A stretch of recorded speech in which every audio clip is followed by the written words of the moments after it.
What is a guru? Who is a master? These are some questions that we are going to try to answer today. And before we get into that, welcome to Spiritual Yapper. I am Sai. Here I create videos on Hindu mythology and mysticism and philosophy, I guess. Yeah. So again, coming back to the question, who is a guru or master, which is the closest English word I can find to guru. Guru is a word in Sanskrit and it comes from the root word gu, which denotes something that is mystical, something obscure, something that's yet to be discovered. Guru is a guide or a person or a master who is gonna somehow shed light into something that is mysterious, into something that is hidden and obscure. The master is supposed to guide you somewhere, right? And before we try to answer the question, who is a master, what is a master, where can you find yours or mine, we need to kind of understand where we are trying to get to. Like, before you buy a plane ticket, you need to know where you are going to buy the plane ticket to, right? Religions have tried to answer this question in many different ways. Like, each religion has its own perspective, like, oh, you need to do this, or like this set of rules you need to follow in order to reach that salvation or heaven or mukti or shunya in Buddhism or moksha in Hinduism, for example. And they all have their own opinions, their own different paths. But the more and more I looked into many of these different religions and their teachings, what I realized is that like they all have something in common, that they all seem to believe that, okay, this one we can all agree upon. So what all the religions essentially say, that they kind of agree, what you seek is always inside you, and there is no duality, there is no difference between you and the person that is right next to you and the universe that is in front of you, the macrocosm and the microcosm. Like, the universe that you see outside is also what is inside yourself, and the whole universe and also vice versa. Like, what you see as the universe is yourself. You are looking into yourself in a sense, and there is no duality. There is only one singular thing. Like, some people call it consciousness, some people call it shunya, some people call it mukti, some people call it salvation or heaven. And this is a beautiful idea, and it's really poetic, at the same time quite dreadful when I think of it, because the universe is also filled with misery and unhappiness and so many emotions and feelings that we don't really want to feel. But maybe it's also a duality, you know, maybe there is no difference between happiness and sadness, and maybe it's all just one single thing. This idea of like oneness, one single consciousness. This is what I personally believe, this whole idea of salvation. This is where I think the guru wants to guide you to. So now we have a certain idea about where we are getting to, and it sounds so easy in our mind, right? Like, it's just simple, like, you are one with everything. You are, I am Sai, and there is the universe, and the universe is also Sai, and the camera is also Sai. Everything is the same, and it's pretty simple. When I intellectualize it, it sounds so simple, but in reality I don't feel that way. I need to wake up, do stuff. Like, there is always duality. Like, there is I and then me doing something and the action of doing itself. So there is more than two there, So we live in a world where duality kind of rules our entire life. So we cannot just like snap and say like, okay, that's it. Yeah, when we think about it, when we intellectualize it, it sounds super simple. But maybe the point of this whole oneness and single consciousness is not to intellectualize it, but more to experience it, to feel the oneness. And that is when it gets more tricky. Like, how am I gonna do that? Like, like, do I just wake up one day and I feel that, or how? And especially because we are humans, we need structure. Like, we need like a manual in which it says like, okay, you need to do this today, and in 2 years you can do this, and after that you will reach here, and from there you take a right turn and ask the guy where to go, and he will tell you either go right or left. And you need a route map. We are humans, we need structure. That's how our mind works. And that's when somebody would come along and say something like, I see, like you look pretty puzzled and confused. Let me try to help you. You know what? You should try to love your neighbor as much as you love yourself. And we are like, okay, this sounds interesting. And it's also pretty simple, Okay, it's so simple because I don't love myself so much, so nailed it. In Buddhism, they have this idea of bodhisattvas. And they are basically the guys who are, telling similar stuff like, love your neighbor as you love yourself, and they are the ones who are going to guide you to wherever you need to reach. And they kind of have their one feet in the ocean of oneness and the other one with the fellow us stupid bastards, and they balance their both feet, one in water and one in land, and they try to take a few people from here and put them here, and they are the bridge between these two universes in a sense. These guys are the gurus or masters who are gonna help you understand what is this oneness, and more than understand, to let you experience that oneness. Now coming back to the question, how do I find my master or my guru? It's a tricky question, I know. Do I have to hike up to the Mount Olympus or Himalayas to find them there sitting in a cave or something? Or do I have to travel to South America in the forest and find them there under a tree? Yeah. Well, it's a really tricky question again. Or do we even have masters nowadays in this world? Do we even have bodhisattvas? Do they exist nowadays for us to access? Or are there suspiciously too many masters around us? That's also a really important question. Hit the subscribe button and I shall give you what you seek. Nah, just kidding. But you can still hit the subscribe button. What if? Me personally, I'm pretty suspicious of the 200 euro Kundalini awakening or the ayahuasca retreat in Peru under rainbows and drinking unicorn milk kind of masters. You would think this is also a new age problem, like it's because there are so many people who are pretending to be masters and who pretends to know everything, who is ready to cash in, But not really. These problems have existed for a long time, and I have a really interesting story from a Hindu epic that would explain that this is an ancient problem, not a modern problem. And I hope my Indian friends won't be offended, but who knows. So the epic of Mahabharata, you might actually know about it a little bit because there is this, if you have watched this new movie Oppenheimer by Christopher Nolan, Cillian Murphy is actually reciting a verse, a Sanskrit bit. In English, I think he recites it. He recites it during an intimate scene, and that's actually from Bhagavad Gita, which is quite popular. Many people know about it, and that Bhagavad Gita is actually part of this epic called Mahabharata. So this is a story from that. So in Mahabharata, there is this character called Arjuna. He is an amazing guy. He's young at this point. He's really young. He's training to become the best warrior in the whole realm. And he has a few brothers, and they're all training under the same master, let's say. And his name is Drona. So the master's name is Drona, and our young prince, his name is Arjuna. Arjuna is kind of similar to the idea of Achilles. Like, you see them both whining at one point and saying like, I can't do this, why did they do this, stuff like that. So Arjuna is amazing in archery, he's amazing in fighting, and he's extremely skilled and quick-footed and stuff like that. So he's being taught all of this by his teacher, who is Drona, and his name would be Dronacharya.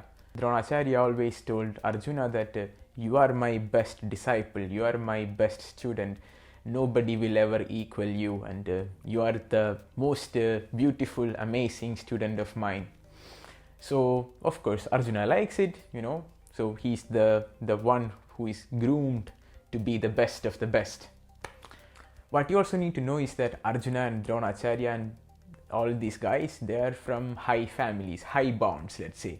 And then there are low bonds, and these high bonds and low bonds they are classified as something called caste system, which is basically similar to the idea of what you see in United States, like the problem of African Americans and how they suffer how they suffer segregation and stuff like that. So basically the lower caste people or the low bonds are not supposed to come near the high bonds. They do not deserve to be educated, they do not deserve to know the higher truth. They are just there to do different things, like menial works. We, the high bonds, will make sure to do the learning and how to govern and the merchandise and commerce and all of those things. We will take care of it, and you low bonds make sure to clean our houses, bring us water, or just stay outskirts, out of the kingdom, somewhere around outside the kingdom, so that we don't need to see you, we don't need to know you exist. So there are a lot of things that are not so talked about in Hinduism, which needs to change.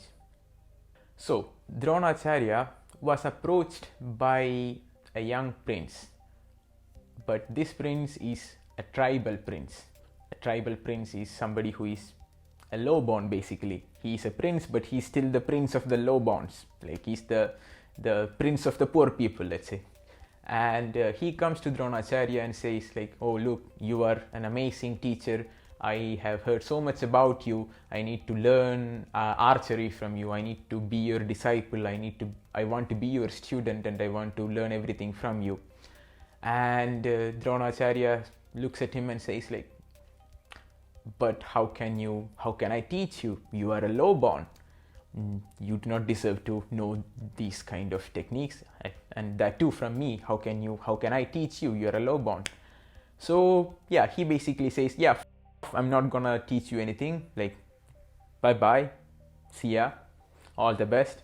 This young prince's name was Ekalavya, and he goes back into his forest. He's living in the forest, so he goes back to the forest and he decides to just learn it by himself anyways. So what he does is he creates a statue out of clay of Dronacharya, the teacher he wanted to have, whom he couldn't have. So he creates the statue of Dronacharya and starts practicing archery in front of that statue. So in a sense, he was kind of replacing the real person with a statue, and being devoted and being disciplined to a statue. And he starts practicing, and that's what he does. And one day Dronacharya and Arjuna and their whole more people, and Arjuna has more brothers, so they're all going for a hunting party. So they're going to kill some animals and bring it back to the kingdom. So they're going, they have people who are carrying them on a car, I guess, like a human carried car. I don't know how to explain the idea of a ratha. I will put a picture here. And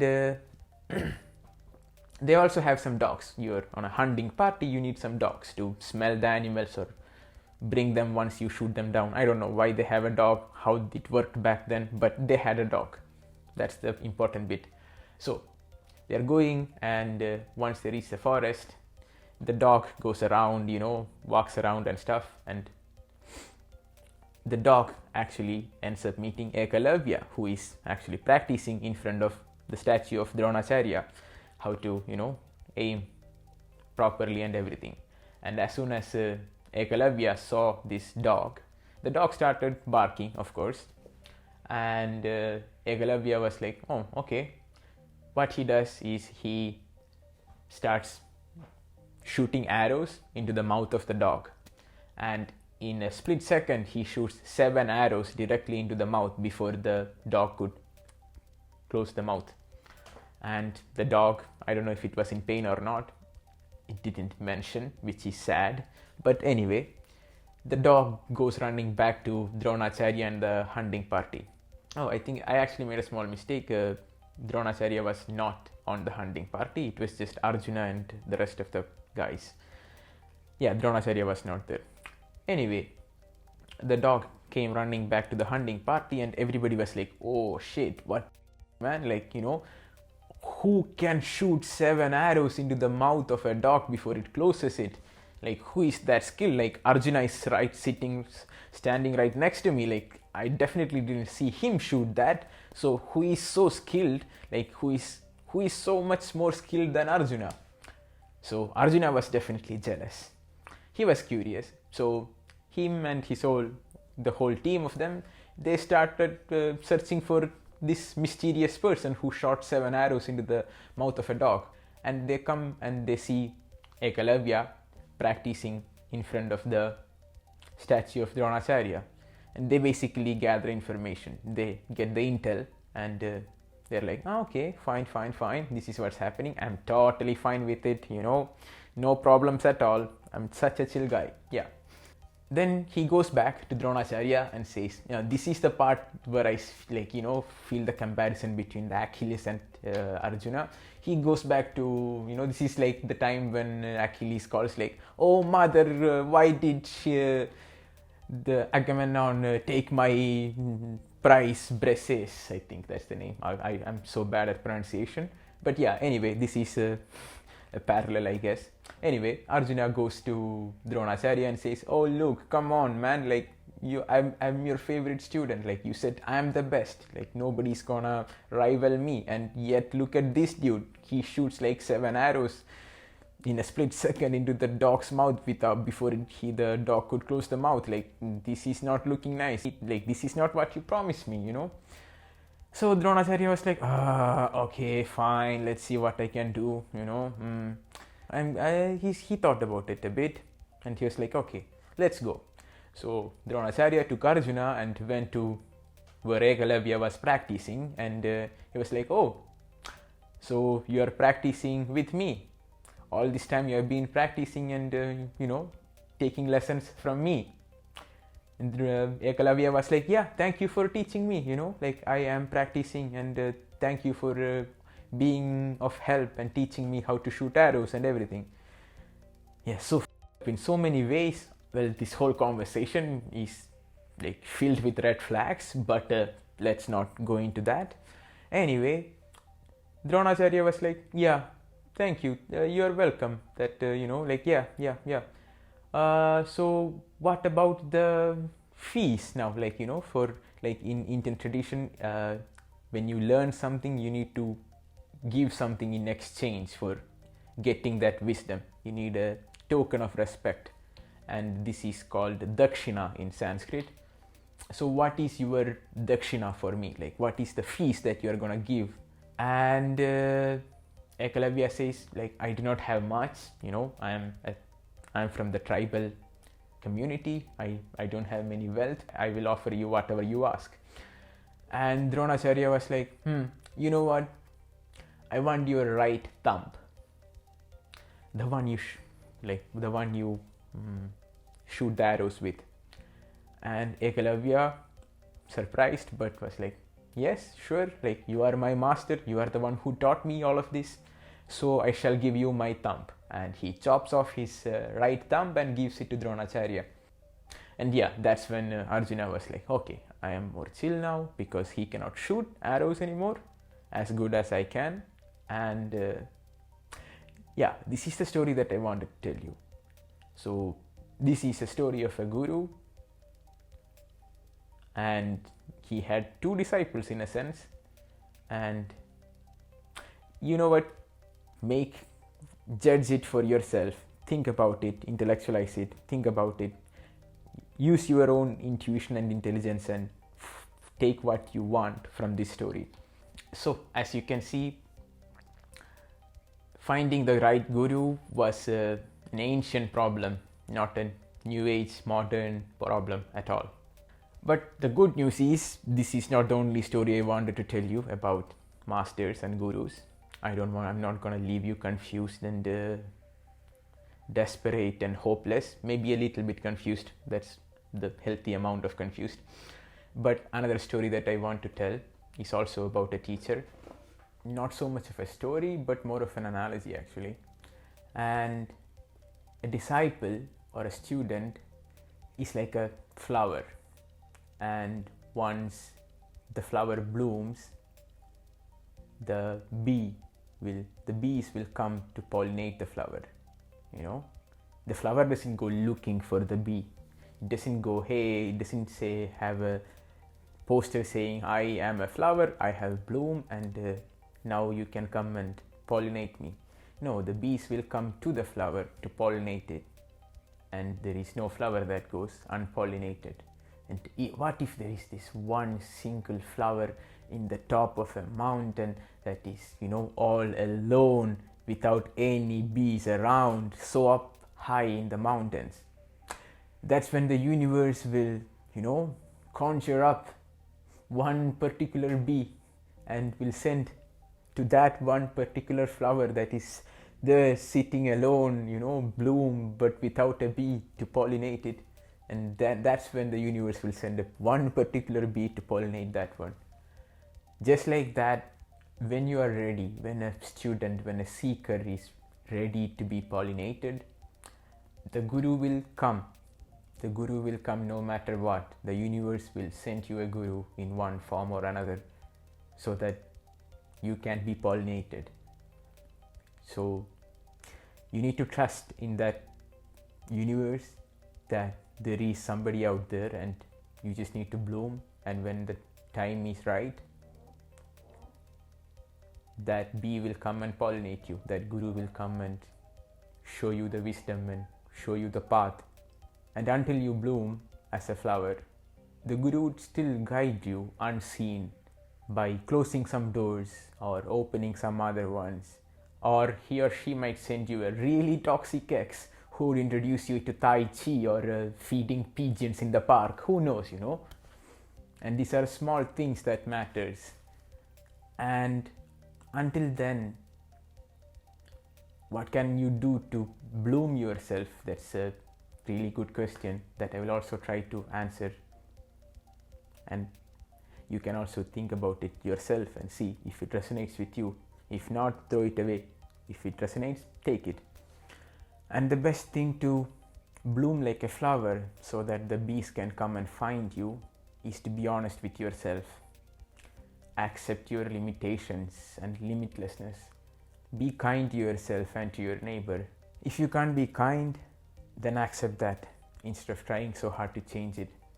And maybe, just maybe, when you accept that, you will realize the root of the symptom, and the problem would just fall away like a leaf in autumn.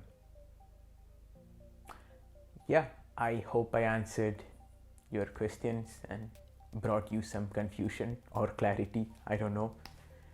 I definitely hope that it gave you food for thought. That's my only aim. And see you in the next video. Bye bye.